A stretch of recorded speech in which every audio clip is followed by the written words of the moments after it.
انا دلوقتي حامل في الشهر الرابع. اول 3 شهور من الحمل ما كنتش باكل خالص، وكنت دايما تعبانة ونايمة. لما خلصت الشهر التالت ودخلت في الشهر الرابع ابتديت اجوع، خصوصا بالليل.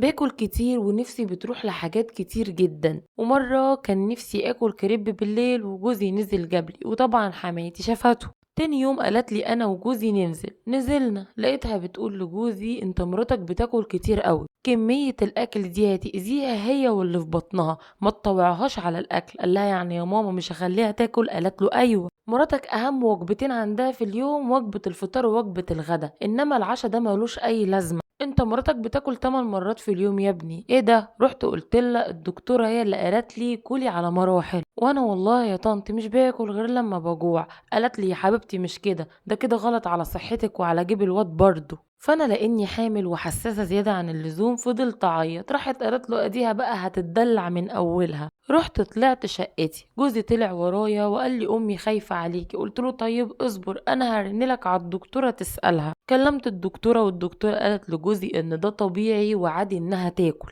جوزي بعد ما كلم الدكتوره نزل وقال لمامته يا ماما ده طلع عادي انها تاكل، واللي هي نفسها فيه تاكله عادي، ده لازم تاكل كتير علشان البيبي يبقى بصحه كويسه. راحت قالت له بقولك ايه، بلا دكتورة بلا دكتور، اسأل مجرب ولا تسأل طبيب. وانا بقولك اهو مراتك مش هتعرف تولد، ده من كتر الاكل ممكن اللي في بطنها يتخنق.